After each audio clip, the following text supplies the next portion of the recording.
어떤 분이 오래전에 인터넷에 우리 주변에서 있을 수 있는 많은 착각들을 무려 35가지나 나열을 했어요. 이 시간에 35가지를 다 말씀드릴 건 아니고요. 몇 가지만 얘기를 해보면 그래요. 연애 안 해본 남자들의 착각. 상대방이 원하는 건 뭐든지 해줄 수 있을 줄로 안다. 실제적으로 이제 연애가 시작되면 안 그렇다는 거예요. 남자의 착각입니다. 여자가 자기를 쳐다보면 자기한테 호감이 있는 줄로 착각한다는 거예요. 그럼 여자들의 착각은 뭐냐? 남자가 자기랑 같은 방향으로 가게 되면 관심이 있어서 따라오는 줄로 안다. 그래서 마음에 드는 남자면 보조를 맞추고 마음에 안 드는 남자면 막 서둘러 걸어가겠죠. 엄마들의 착각입니다. 정말 고개가 끄덕여지는데 자기 애가 머리는 좋은데 공부를 안 해서 공부를 못하는 줄 안다 라고 착각한다는 거예요. 중고등학생들의 착각입니다. 자기를 쳐다보다가 눈을 내려다보거나 다른 데를 쳐다보면 그러면 자기한테 눌려가지고 눈을 내리깐 줄 안다 라고 생각을 한다는 거예요. 고등학생들의 착각은 이제 아마 입시 때니까 아이들이 많이 힘든가 봐요. 그래서 앞에 자기 친구의 그 등을 이렇게 기둥 삼아서 그 뒤에 자기가 엎드려 자면 선생님이 자기를 못 볼 줄로 안다라는 착각입니다. 마지막에 써 있는 착각이에요. 35번째. 이 글을 읽고 있는 사람들의 착각이라고 적어놓고요. 뭐라고 대답을 해놨냐면 자기는 아닌 줄 안다. 바로 그런 얘기를 적고 있어요. 여러분, 마지막 착각이 제일 무서운 거예요. 나는 아닌 줄 알아요. 나는 잘하고 있다고, 잘못한 것이 없다고, 그 생각이 탓을 만들고 한을 만들고 원을 만들고 그리고 척을 만들고 그리고 적을 만들기도 해요. 한 글자 문화는 별로 좋은 것들이 없는 것 같아요. 올바르지 못한 잘못된 신앙이라는 거죠. 잘못된 생각이라는 거죠. 여러분, 오늘 본문 앞에도 이스라엘 백성들의 그런 착각을 지적하고 있어요. 자, 2절을 보면은 그들이 날마다 나를 찾아 나의 길 알기를 즐거워함이 마치 공의를 행하여 그의 하나님의 규례를 저버리지 아니하는 나라 같아서 의로운 판단을 내게 구하며 하나님과 가까이 하기를 즐거워하는도다. 이 내용만으로 보면 우리가 부러워할 만한, 특히 또 목사가 우리 교인들이 이런 교인들만 되어주면 좋겠다, 소원이 없겠다 말할 만한 신앙적 노력들이 그 안에 아름답게 있는 것처럼 보여요. 그리고 그들은 그런 신앙의 근거에서 3절에 가보시면 우리가 금식하되 어찌하여 주께서 보지 아니하시오며 우리가 마음을 괴롭게 하되 어찌하여 주께서 알아주지 아니하시느냐라고 하나님께 따지고 들 정도라는 거예요. 하나님께서는 이를 너무 어이없어 하셔요. 3절 하반절 이하의 내용을 보면 결국 그들의 그와 같은 신앙적 모든 노력들은 다 형식이고 위선뿐이다라고 하는 거예요. 자, 3절 하반절에 보라부터 한번 5절까지 같이 한번 읽어볼까요? 시작. 보라, 너희가 금식하는 날에 오락을 구하며 온갖 일을 시키는도다.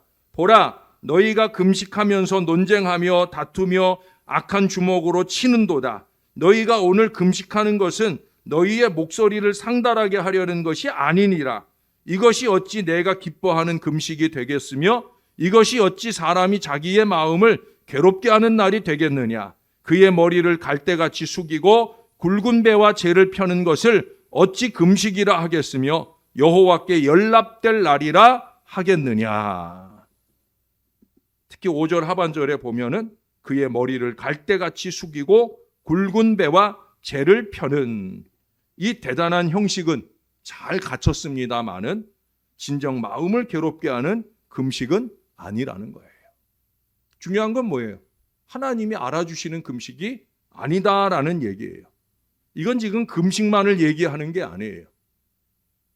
매사의 신앙적 모든 노력들이 다 모양뿐이라 그런 얘기를 하고 있는 거예요. 내가 기뻐하는 금식은 하면서 적어놓은 내용들을 보세요. 거기 밥을 어떻게 굶느냐, 몇 끼를 굶느냐, 금식에 대한 얘기를 하고 있지 않아요. 금식하는 것과 같은 신앙의 삶, 하나님이 기뻐하시는 믿음의 삶을 나열하고 있다는 거예요. 제가 늘 자주 안타까워하는 모양과 신용만 있는 것, 그것은 신앙이 아니다라는 얘기를 하고 있는 거예요. 그래서 1절에서 이사야를 비롯한 선지자들에게, 말씀 사역자들에게 크게 외치라. 목소리를 아끼지 말라. 내 목소리를 나팔같이 높여 내 백성에게 그들의 허물을, 야곱의 집에 그들의 죄를 알리라 라고 촉구하고 계시는 거예요. 이 아침에 저도 이 촉구대로 저와 여러분의 착각을 개선하는 이 하나님의 말씀을 크게 외치려고 합니다. 오늘 말씀에 금식을 예로 드셨으니까 사실 금식에 대한 제가 긴 얘기를 준비를 했는데, 근데 6절 이하의 말씀에 보면은 실제적으로 우리가 생각하는 금식, 아까 얘기한 대로 여기 5절에 얘기하는 것처럼 어떤 형식을 갖추는 것에 대한 얘기를 하지 않아요. 몇 끼를 금식해야 되느냐 이런 얘기를 하지 않아요. 6절 이하에 우리가 읽은 본문 말씀에는 그렇게 생각하는 금식 그 이상을 말하고 있더라는 거예요. 금식에 대한 얘기는 제가 새벽 시간이나 이런 때 가끔 드렸어요. 뭐 기도원 같은 데서, 요즘에는 이제 기도원에서 이렇게 잠자면서 이렇게 금식하고 기도하고 이런 것들이 이제 코로나19 상황에서 잘 되지 않았습니다. 저도 기도 주간에 지난 2년여간 기도원 가는 거를 자제하고 교회 안에서 또 말씀과 기도에 집중하려고 노력을 했는데, 옛날에는 페트병에 보리차 잔뜩 채워가지고 며칠째라고 하는 것을 나발 불고 다니는 사람들이 많았었죠. 그런 거 금식 아니라는 거예요. 이미 며칠째를 꼽고 있고 며칠이 남았고 몇 끼가 남았고 몇 시간이 남았다. 이걸 마음속으로라도 꼽고 있다고 하면 이미 그것은 하나님이 알아주시는 금식이 되기가 어렵더라 하는 그런 말씀을 하고 있는 거예요. 금식이 아니라 그건 그냥 굶식이라는 거죠. 링거 꽂고 하는 세상의 단식 투쟁과 하나도 다를 것이 없어요. 하나님과 힘겨루게 하는 것이고 하나님의 협박용 그런 금식은 이제 그만해야 됩니다. 여기 3절에서나 또는 5절에서 말씀하는 것처럼 하나님께서 알아주지 않아요. 하나님이 알아주는 일에 뭔 힘을 쏟을 필요가 있겠습니까? 하나님이 알아주시는 일을 할 수 있어야 되지. 또 어떤 엄마는 자기가 금식하는 시간에 자기가 금식하는 여정 중에 가족들도 강제로 굶기는 분들이 있어요.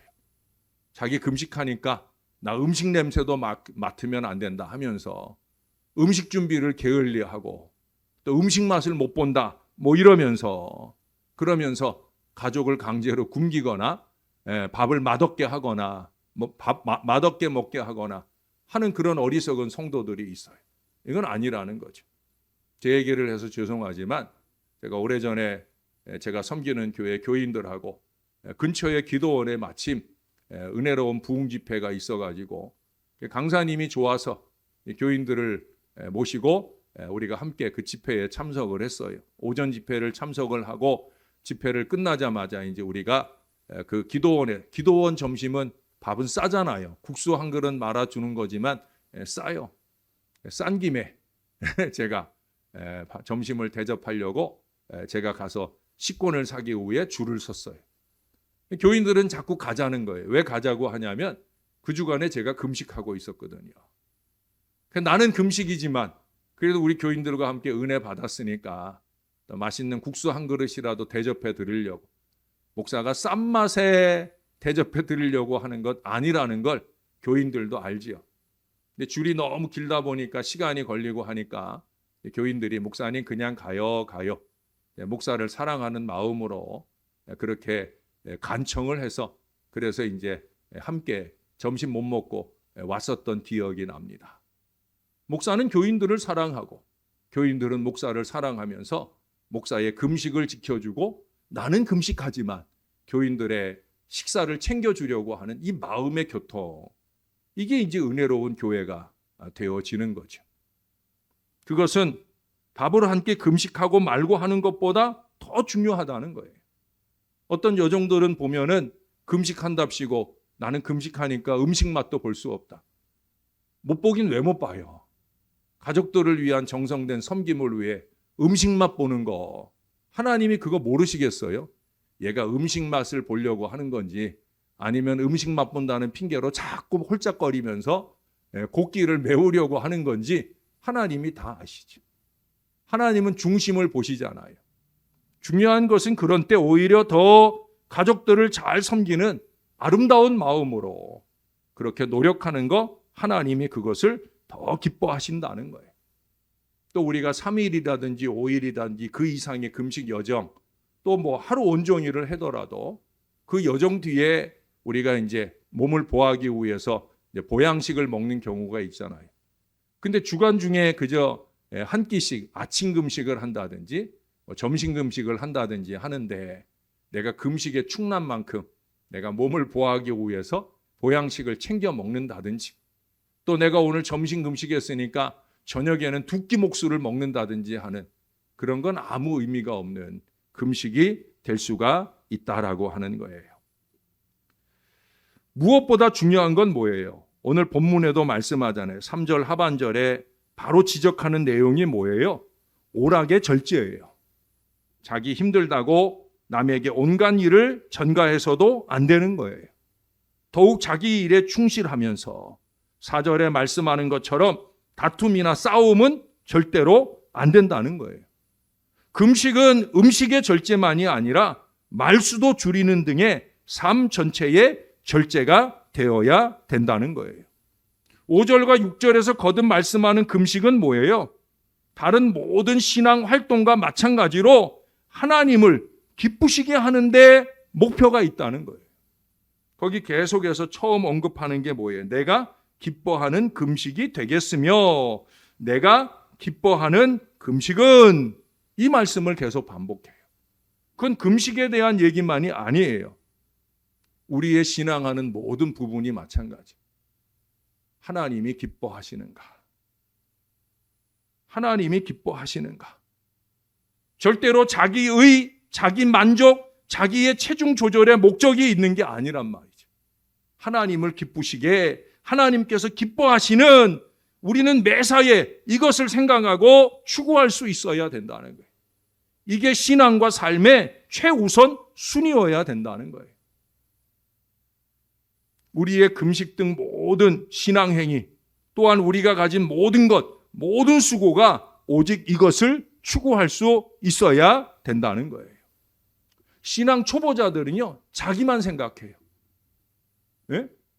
자기 만족만 생각해요. 이게 교회의 덕이 되는지, 그보다 하나님께서 기뻐하시는지 이 생각은 없어요. 나 만족하기 위해서 교회는 개판이 되든 사판이 되든 상관하지 않아요. 그건 신앙 없는 사람들이에요. 참된 신앙은 뭐예요? 진정한 신앙은 뭐예요? 하나님을 기쁘시게. 이 마음 중심이 흐트러지지 않는 마음으로 우리가 신앙할 수 있어야 된다는 거예요. 히브리서 11장, 여러분 믿음장을 보시잖아요. 그 안에 내용들을 보세요. 믿음이 뭐예요? 그 안에 모든 내용들은 다 하나님을 기쁘시게 하는 위인들에 대한 내용들을 적고 있어요. 아벨은 하나님이 기뻐하실 만한 예배를 드렸어요. 그저 주일이니까 한번 때우고 가는 예배가 아니란 말이에요. 성전에서든 온라인으로든 우리가 그저 형식적으로 때우는 시간으로서의 예배는 아무 의미가 없어요. 가인하고 똑같은 존재가 되는 거예요. 하나님이 기쁘게 연락하시는 아벨의 예배, 그게 돼야 되는 거예요. 에녹은 하나님을 기쁘시게 하는 자라 하는 증거를 받았어요. 하나님이 기뻐하셔야 되지 내 맘대로 내 길을 가는 게 아니란 말이죠. 아브라함은 순종을 통해 하나님께 기쁨을 드렸다는 걸 우리 모두가 다 잘 알아요. 그래서 예수님께서도 순종은 믿음의 다른 이름이다 라는 말씀을 하셨습니다. 결정적으로 히브리서 11장에 주제절이 있잖아요. 6절입니다. 6절. 하나님께 나아가는 자는 반드시 하나님이 계신 것. 또 뭐예요? 하나님께서 자기를 찾는 자들에게 상 주시는 이심을 믿어서 우리 하나님을 기쁘시게 해야 되는 걸 말씀하고 있어요. 하나님께 나아가는 자는 하나님을 기쁘시게 해야 돼요. 저와 여러분의 신앙이 나 본위에, 내 가족 본위의 삶을 살고 있느냐, 아니면 하나님이 기뻐하실 일을 생각하고 선택하고 결정하며 사느냐, 이건 엄청난 신앙의 차이를 우리들에게 보여주는 거예요. 여러분, 우리가 미켈란젤로라고 하는 이름은 다 아실 거예요. 근데 미켈란젤로의 스승이 되는 보톨도라는 이름은 잘 모르실 거예요.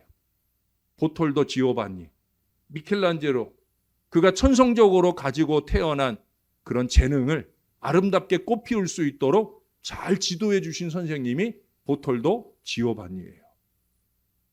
14살이 된 이 미켈란젤로가 그 당시 유명한 이 보톨도에게 와서 그 문화생이 되겠다고, 제자가 되겠다고. 그래서 선생님이 테스팅을 했어요. 한번 해봐라. 조각도 해봐라. 그림도 그려봐라 했더니 재능이 있어요. 야, 이놈 내가 키우고 싶은데. 그래서 그 아이에게 물었어요. 너는 위대한 조각가가 되고 싶으냐? 라고 물었더니 네, 그렇습니다, 스승님 하고 대답을 해요. 그러면 위대한 조각가가 되기 위해서 무엇이 필요하다고 생각하느냐? 그가 대답합니다. 제 재능과 기술을 더 닦아야 한다고 생각합니다. 스승이 끄덕끄덕합니다. 그러면서 이렇게 대답을 합니다. 내 기술만으로는 안 된다. 내 기술을 무엇을 위해 쓸 것인가에 관해서 내가 분명한 결정을 해야 된다. 그리고 이 미켈란젤로를 데리고 두 군데를 방문을 해요. 한 군데는 술집입니다. 술집 앞에 갔더니 아주 예쁜 여자의 누드 조각상이 술집 앞에 서 있어요. 술에 취하려는 사람이, 술에 취하고 나오는 사람들이 그 술집을 드나들면서 그 조각상을 보고 좋아하고 만지고 가기도 해요. 다시 그를 이끌고 이제 거창한 성전의, 대성전의 입구에 세워진 아름다운 조각상을 보여줍니다. 그러고 나서 이제 스승이 묻는 거예요. 저 술집의 저 조각상은 술집 주인이 술집을 위해서, 술객들을 위해서 그곳에 만들어 세워놓은 것이다. 자, 여기 있는 이 아름다운 천사의 조각상, 이것은 무엇을 위한 것이었겠느냐? 아니, 너는 무엇을 위해서 앞으로 조각하고 예술하는 인생을 살겠느냐 하는 거예요. 그때 이 미켈란젤로가 아주 분명하게 똑바로지게 이런 대답을 했어요. 하나님을 위하여, 하나님을 위하여, 하나님을 위하여 쓰겠습니다. 라는 고백을 했어요. 그래, 그것이 무엇보다 중요하다. 내 재능보다도 더 중요한 것은 내 재능을 하나님 위하여 쓰겠다 하는 그 마음이 중요한 거다라는 얘기를 못 박아 했다는 거예요. 미켈란젤로가 위대한 미술가, 예술가가 될 수 있었던 근저에는 이 마음이 있었기 때문이에요. 하나님을 위하여, 하나님을 위하여. 오직 그 마음으로 그는 열심히 노력도 하고 그 노력을 통해 훌륭한 예술가도 되고 그 예술을 통해 오늘날까지도 그가 그려놓은 것, 그가 만들어 놓은 걸 보는 사람들마다 하나님의 은혜를 깨닫는 그 놀라운 역사를 이루어 냈다는 거예요. 사랑하는 여러분, 물론 우리는 재주가 매주일 수 있어요. 상관없어요. 우리의 몸이나 우리의 시간이나 우리의 기회나 우리의 물질, 아니 그 이상 우리의 예배나 찬양까지도 과연 무엇을 위해서 쓰여지고 있느냐? 하나님을 위한 것이 되어야 할 것이 당연한 예배와 찬양조차도 우리는 어쩌면 나를 위한 것으로 전락시키는 어리석음을 범할 때가 많이 있어요.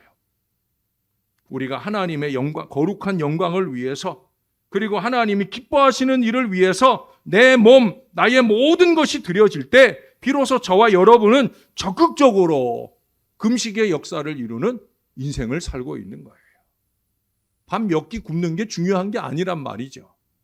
그 금식하는 것과 다름없는 이 신령한 삶의 역사를 이룰 수 있어야 된다는 거예요. 여러분 오늘 본문에 보세요. 하나님이 기뻐하시는 금식을 우리에게 가르쳐 줍니다.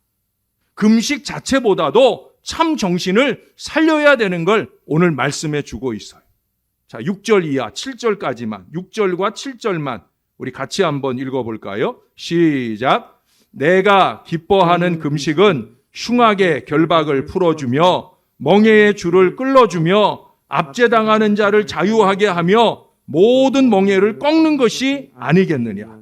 또 줄인 자에게 내 양식을 나누어 주며 유리하는 빈민을 집에 들이며 헐벗은 자를 보면 입히며 또 내 고륙을 피하여 스스로 숨지 아니하는 것이 아니겠느냐.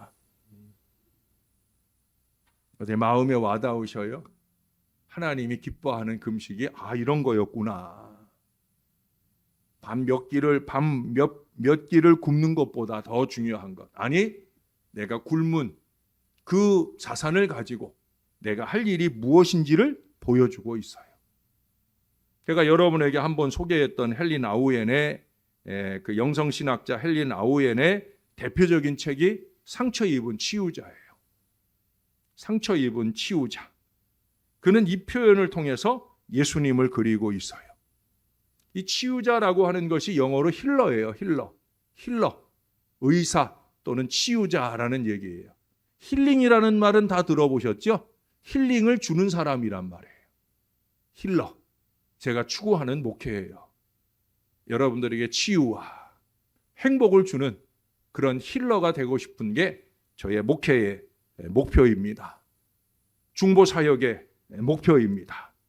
저도 예수님처럼 부족하지만 상처 입은 치유자가 되고 싶어요. 이 책 속에 보면 자신은 건강하고 전혀 자기와 다른 사람들을 접근해 간 것이 아니라는 거예요, 예수님.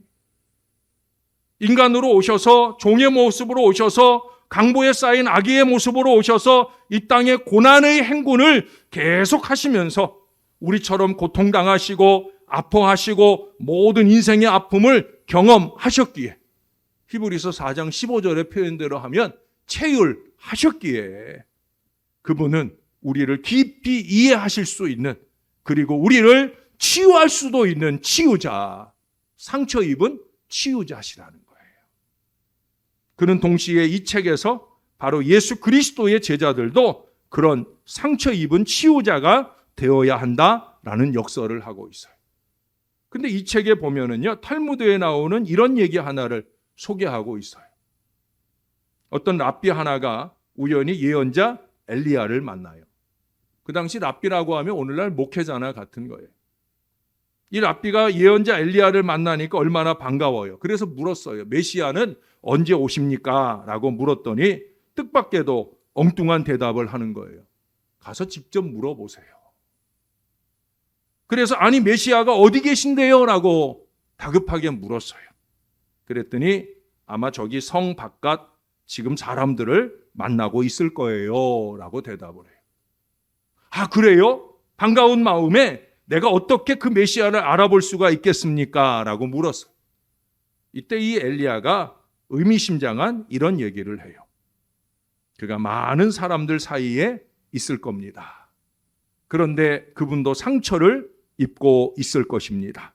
그리고 자기 상처를 풀었다 감았다 하면서 그러나 그는 자기의 상처만을 보고 있는 것이 아니라 계속 두리번거리며 도울 자를 찾고 있는 바로 그분이 아마도 메시아일 거예요.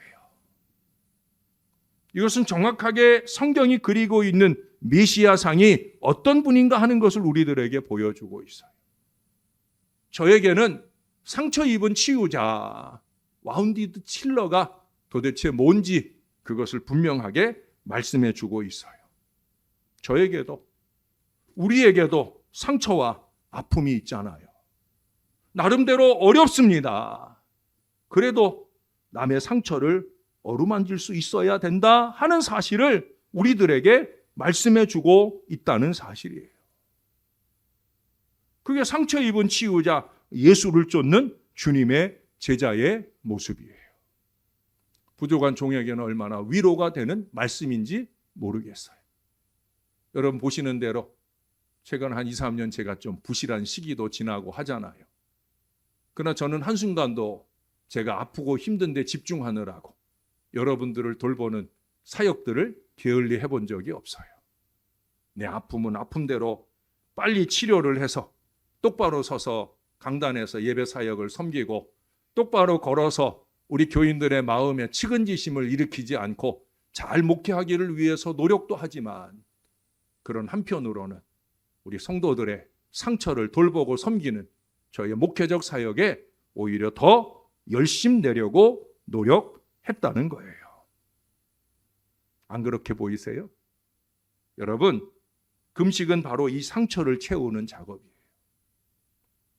그러므로 금식을 통해 예수 십자가 상처가 내 몸에 흔적으로 새겨졌다고 하면 이제는 주님의 치유에 적극적으로 동참할 수 있어야 되는 거예요. 위드 코로나보다 더 중요한 건 뭐라 그랬어요? 위드 가스펠. 복음으로, 복음과 함께라는 얘기를 했잖아요. 디모데후서 1장 8절에 보면 바울이 복음과 함께 고난을 받으라고 우리들에게 촉구하고 있어요.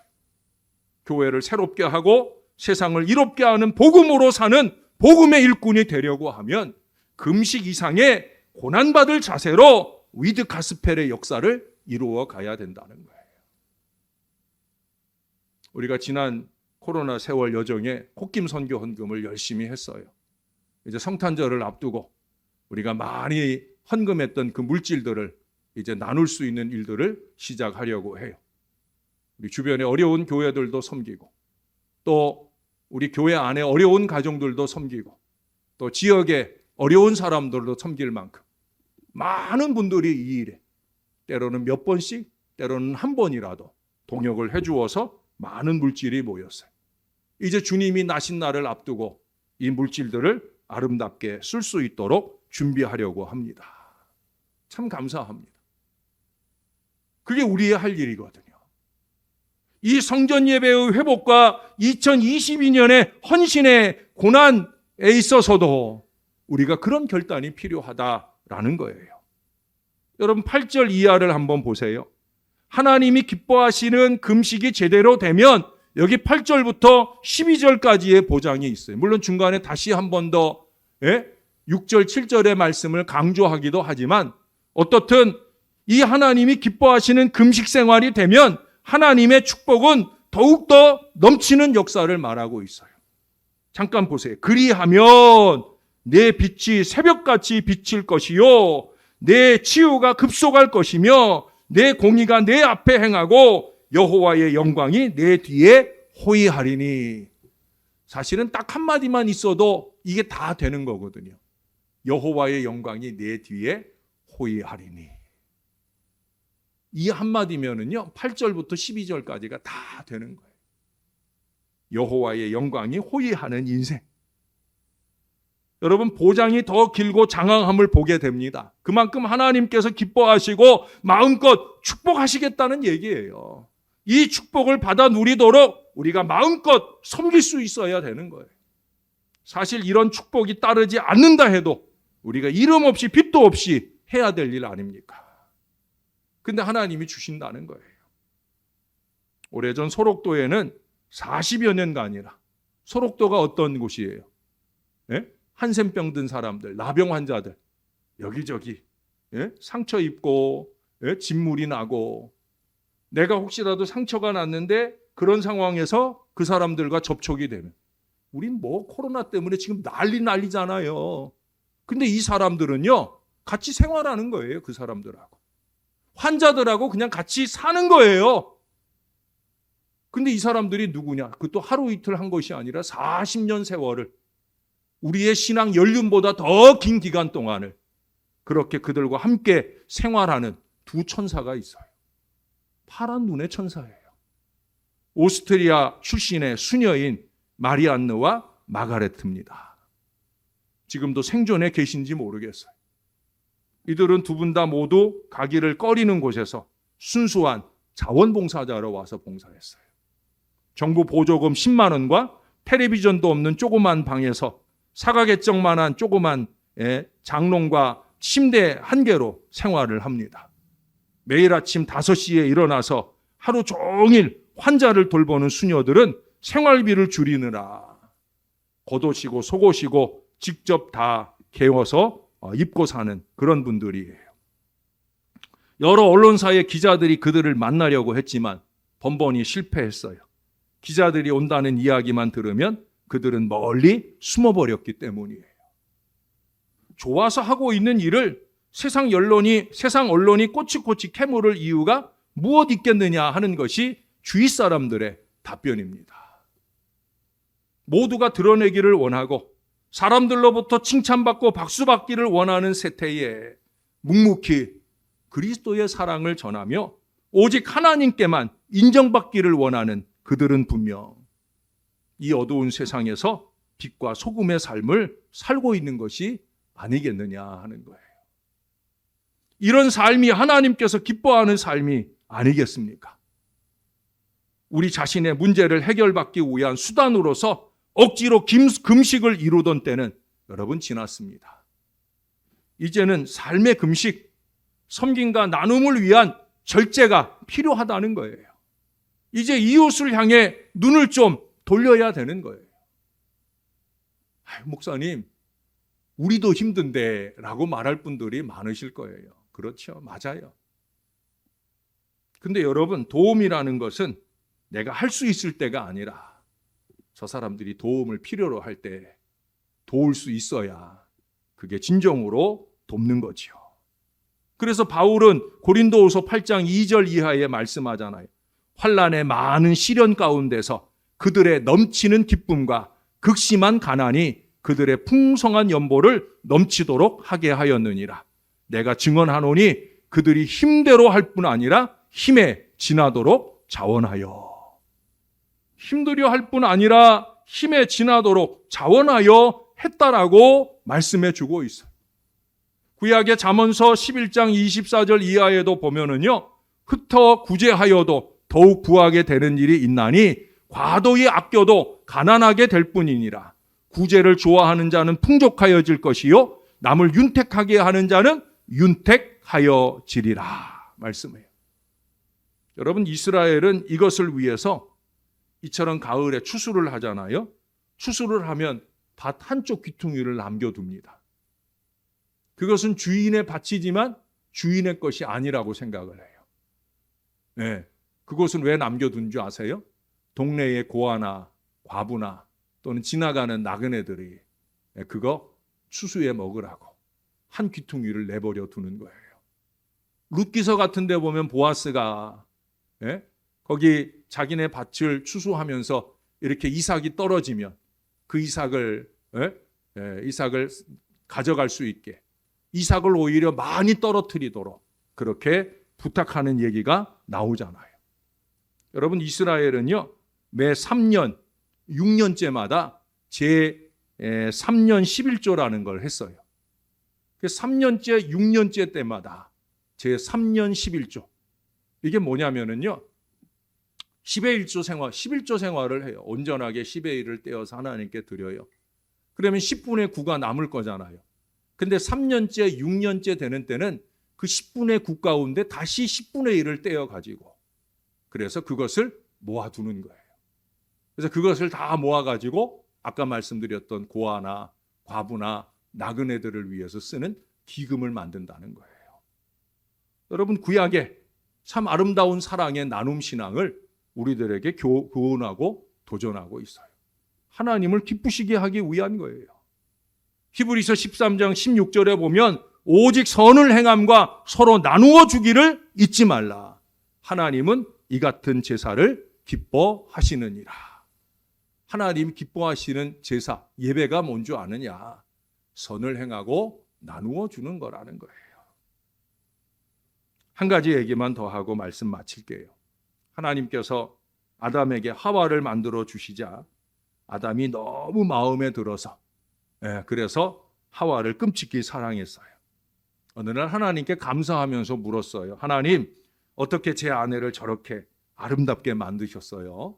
그러자 하나님이 그래야 내가 사랑할 거 아니냐라고 대답을 하셨어요. 끄떡끄떡하는 이 아담이 다시 물어요. 어떻게 저렇게 착하게 만드셨어요? 그래야 내가 아껴줄 거 아니냐라고 대답을 해요. 그런데 하나님, 가만히 보면 그녀가 좀 맹한 데가 있는 것 같아요. 왜 그렇게 만드셨어요? 라고 물었어요. 그러자 하나님이 대답하셨어요. 그래야 너 같은 걸 사랑할 거 아니냐 라고 말하더랍니다. 여러분, 서로 좀 모자란 가운데서도 우리가 하나님 앞에 함께 꿇어 앉을 수 있다면 사랑스러워 감사하고 고마워서 감사하고 나를 위해 맹한 것이 더 감사하고 부족한 것이 더 사랑스러워지는 것, 그것이 바로 참 사랑이에요. 우리의 아버지 하나님께서는 그 만드신 자녀들이 서로 사랑하고 부족한 걸 채워주고 그렇게 살아가는 걸 기뻐하신다는 거예요. 우리의 가정에서 또 이 교회에서 이웃과 함께 하나님께서 기뻐하시는 삶의 금식, 아름다운 나눔을 잘 감당하시는 위드 가스펠의 복음의 일꾼들이 다 되어 주시기를 우리의 좋은 본보기 우리 예수님의 이름으로 간절히 축원합니다. 기도하겠습니다. 좋으신 아버지, 감사합니다. 우리를 사랑하시는 주님의 은혜 덕분에 상처 입은 치유자로서 우리를 만져주시는 아버지 사랑 덕분에 우리가 여기 있습니다. 너무 감사합니다. 절절거리는 우리의 인생 가운데 무엇이 참신앙인지를 우리에게 가르쳐 주셔서 감사합니다. 정말 우리가 없어서 못하고 있는 건지, 안 해서 못하고 있는 건지 잘 돌아볼 수 있게 도와주시고, 우리도 어렵고 힘들지만 우리도 상처 입은 치유자의 거룩한 사역을 위해 섬기고 나눌 마음을 넓혀갈 수 있는 건강한 신앙 백성들 되게 하여 주시옵소서.